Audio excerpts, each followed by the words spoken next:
¿Qué está pasando en Colombia? Funcionarios de ambos gobiernos, me refiero al de Colombia y Venezuela, sostienen no una, sino varias reuniones secretas. Lo que llama la atención es que no se trata del mitómano del canciller de la dictadura Iván Gil, el Gil, sino que hablamos de figuras como Padrino e incluso Diosdado, que estarían conectados. Tipos que representan en la práctica la única razón por la que la dictadura se sostiene en pie. Hablamos de armas, de drogas, de contrabando, todo al mismo tiempo. Erik Prince también ha reaccionado al lobby putrefacto que intenta la normalización de una dictadura a costo de víctimas y más cadáveres. Maduro sigue intentando negociar su permanencia, pero lo que hace con las manos lo revienta con los pies. Y entre la improvisación, ha declarado la alerta roja en lo interno del chavismo. Un grupo de venezolanos, por cierto, saboteando el reconocimiento de países a Edmundo, porque, según ellos, esto es llevar la polarización al extremo. Y hasta Koldo García habló, el que fuera asesor del ministro José Luis Ábalos. Hablamos de España. Cree que se hizo muy bien en la fallida visita de Delcy Rodríguez a Madrid en enero de 2020. De todo esto hablamos hoy. Publica el medio El Expediente que altos funcionarios del gobierno de Petro organizan una reunión secreta con el jefe del aparato represivo del dictador Nicolás Maduro.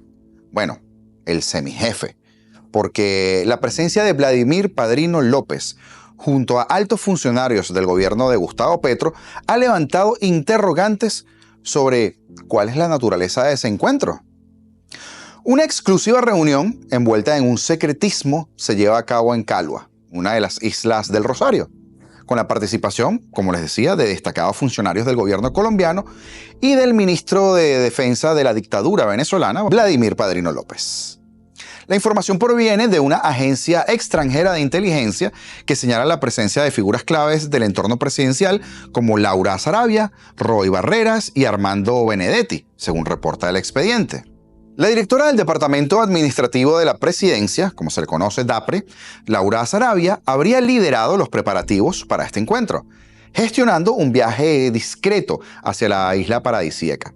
Según las fuentes, el hospedaje en el exclusivo Private Ocean Villa, donde cada noche tiene un costo de 7.500 millones de pesos colombianos, y además habrían dispuesto de un yate de lujo de 70 pies, 4 camarotes.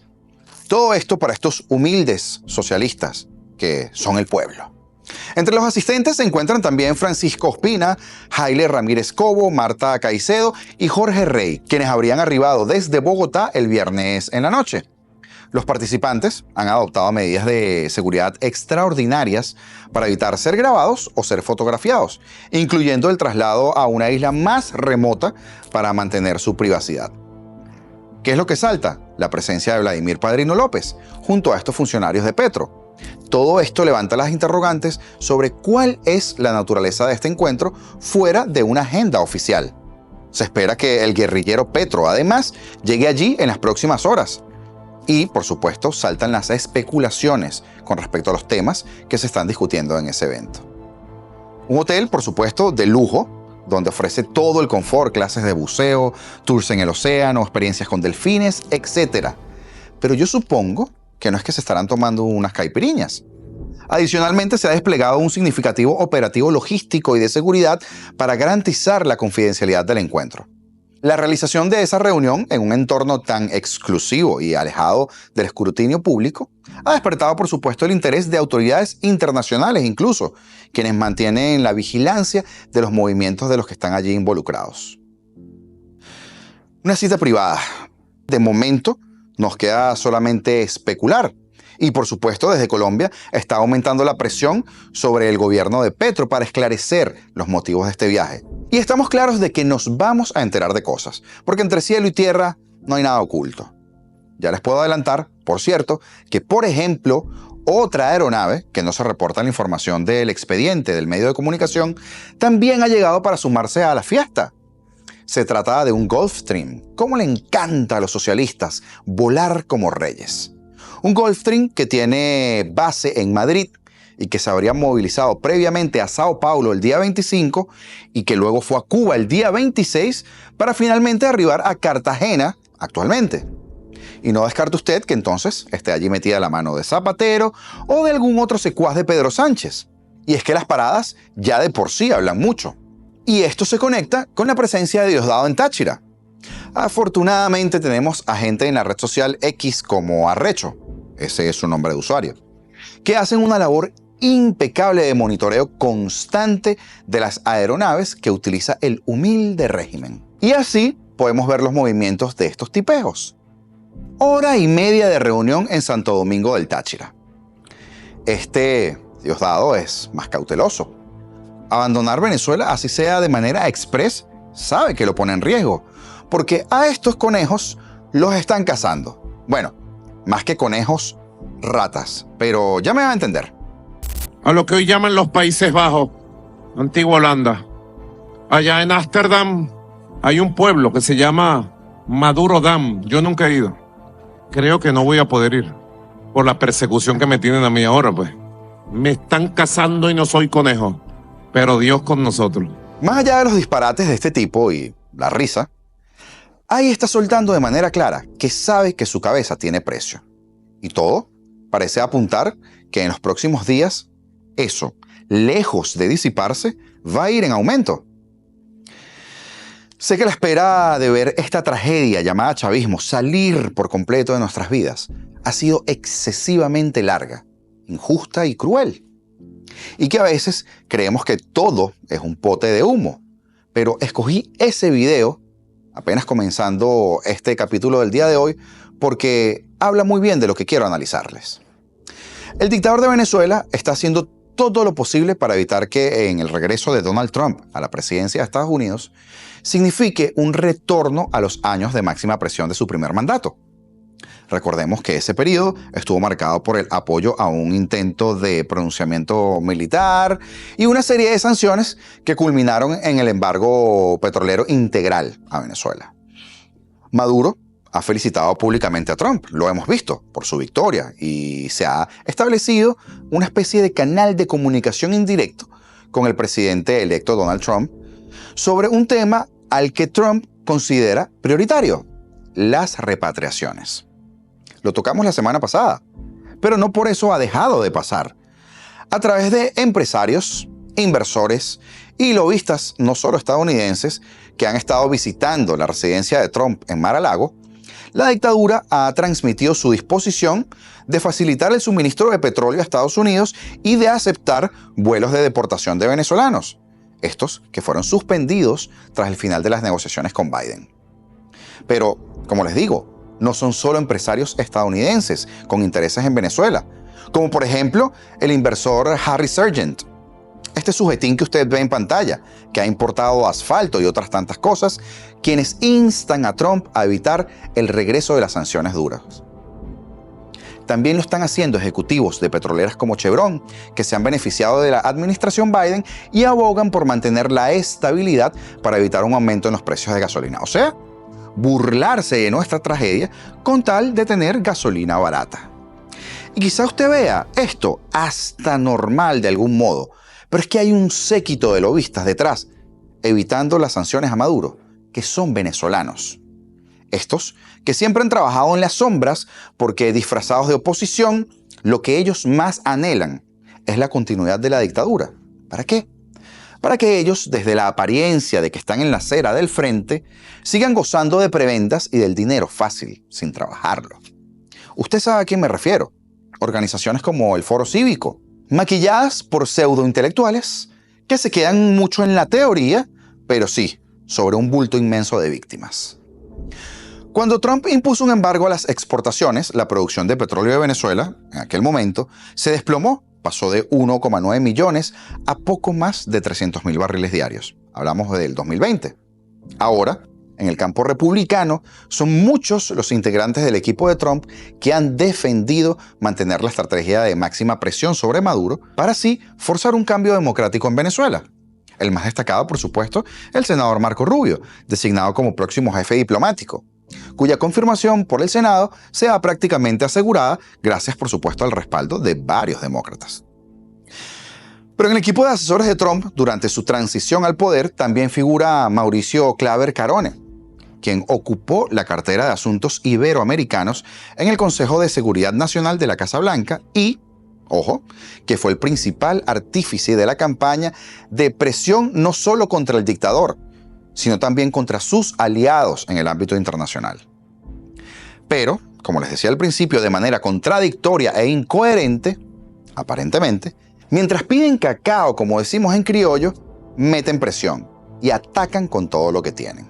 Y procedo a firmar la ley orgánica que sí lleva el nombre de Libertador Simón Bolívar contra el bloqueo y en defensa del pueblo de Venezuela y su derecho a la paz y la felicidad. Firmado, refrendado, publíquese y ejecútese desde este mismo momento la ley orgánica Libertador Simón Bolívar. Jorge Rodríguez, Gollum, ya usted lo vio, acompañado por unos delincuentes que se creen parlamentarios, trasladándose a la Plaza Bolívar de Caracas para rendirle un tributo a Simón Bolívar con un arreglo floral y el canto del himno nacional frente a una estatua. En esa intervención, Rodríguez criticó al Congreso de Estados Unidos por aprobar lo que él tildó como una ley basura, con el nombre de Bolívar, la cual, según esta gente, sirve para atacar a la nación. En este nuevo capítulo de la demencia de Jorge Rodríguez y el chavismo, se imponen severas sanciones, incluyendo la expulsión definitiva de extranjeros del territorio nacional y multas a las personas que van desde 1 millón de veces el tipo de cambio oficial de mayor valor publicado por el Banco Central de Venezuela. Esa ley que aprobaron también establece la inhabilitación política por un mínimo de 60 años y además juicios en ausencia para cualquier acusado.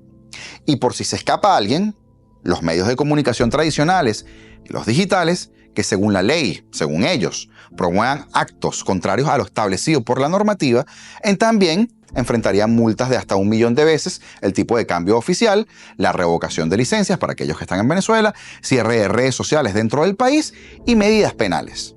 Y todo eso porque pedimos sanciones para los corruptos que en medio de su delirio de grandeza se creen que ellos son el país mismo. O sea, yo que estoy de acuerdo que le quiten absolutamente todo, por ejemplo al payasete de Jorge Rodríguez, a la traficante de oro de Nuestro Oro, su hermana, al capo de la droga, el militarcito Diosdado Cabello, a la desgracia del ministro de la Defensa, que es el militar con menos bemoles que se haya visto en la Fuerza Armada en la historia, al chiste de mal gusto del fiscal que utiliza Photoshop en sus fotos porque tiene graves necesidades de escarcha, al tonto útil de Elvis Amoroso, que está pagando el haber sido tan salema, y así podría pasar una hora. Pues yo, seguramente, enfrentaré un juicio en ausencia, aunque en la lista tampoco es que esté muy alto, ¿no? Creo que hay personas que estarían por encima de mí, pero si hay algo de lo que estoy seguro, es que primero caen ellos. De igual manera, las empresas extranjeras estarían sujetas al congelamiento de sus activos y restricciones para operar en el país. Un disparate que en sí mismo es otra evidencia para la Corte Penal Internacional. Digo, para cuando se despierten de la siesta y se pongan a trabajar. Todo esto de cara a la galería, mientras la revolución bolivariana ha declarado alerta roja interna por el 10 de enero. Y están decididos a hacer lo que haga falta para abortar nuestros reclamos constitucionales y declararse, sin decoro, como unos dictadores. Dentro de sus filas han ordenado la movilización general de los cuerpos de seguridad y también de la militancia. Y esto se hace notar en las calles del país, como ya ha sucedido en otros momentos clave. Hasta los moteles por horas. Ustedes saben que casi siempre estuvieron fuera de la mirada de las autoridades porque tienen connotaciones sexuales, son visitados en estos días por la policía con mayor frecuencia. Pero, hey, ellos están tranquilos, ¿no? Del día en que Estados Unidos acabe con el bloqueo y la persecución económica contra Venezuela y no llegará ni un migrante venezolano a Estados Unidos. El plan chavista para el 10 de enero tiene como objetivos principales, obviamente, a María Corina y a Edmundo. Contra la líder opositora ya se armó una imputación por traición a la patria, conspiración con países extranjeros y asociación para delinquir. mientras que para el presidente electo, la tiranía ha exhibido las esposas que le esperan en Caracas si cumple con su promesa y se aparece en la capital venezolana en la fecha señalada. Esa reacción que usted ya vio, seguramente, llega después de que, oh casualidad, Estados Unidos extraoficialmente dijo que estarían dispuestos a ayudar al mundo a llegar a Venezuela si éste lo pidiera. Y yo no puedo evitar recordar aquella pizza que nunca se pidió. ¿Se acuerdan? Lo que nos habríamos ahorrado hasta ahora. La presión chavista llega por todas fuentes. Diosdado Cabello, el militarcito, ha reconocido incluso que sus hombres también han estado hostigando a vehículos de una embajada, pese a que cuentan con inmunidad parlamentaria o diplomática en este caso. Pero es que para ellos nada es imposible. ¿Por qué? Porque el régimen está convencido de que la líder opositora se encuentra bajo cobijo de una delegación, pese a que ha situado muchas veces a María Corina en Madrid, en Panamá, en Colombia y para ustedes contar. Casi una copia al carbón de la misma estrategia de acoso y derribo que en su día aplicaron contra Edmundo González. Seguramente Maduro busca el exilio de María Corina antes del día de su coronación revolucionaria. Además, no podemos olvidar que parte de la estrategia de ellos también va hacia la Embajada Argentina y a los 6 refugiados que fueron estrechos colaboradores de María Corina. Estos que sufren el asedio de los agentes chavistas, quienes le cortaron la electricidad a principios de semana y desde hace un par de días también el agua potable. Maduro se niega a entregarles un salvoconducto, pese a las reiteradas repeticiones del gobierno de Lula da Silva, el que era histórico aliado de él. Y es que si están tan tranquilos, ¿a qué se debe entonces la plena activación de la maquinaria chavista? Se ve no solo en las calles o en las alcabalas, también en los mensajes de los canales chavistas. Han convocado incluso un congreso internacional para los aliados extranjeros que le quedan el día 10 de enero, o que termina el día 10 de enero.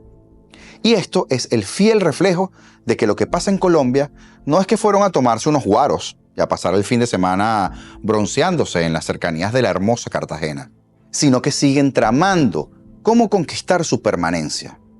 Ellos en esa y nosotros firmes. Porque los buenos venceremos. Suscríbete y activa en la campana todas las notificaciones para que no te pierdas cuando sepamos qué es lo que está sucediendo en Colombia, por ejemplo. Dale like, comenta y comparte. Y así nos estarías ayudando a posicionarnos con el algoritmo de YouTube y llegar a muchas más personas. Muchas más de las que estamos ya, a las cuales les agradezco, por cierto. Señores, libertad o nada. Esto fue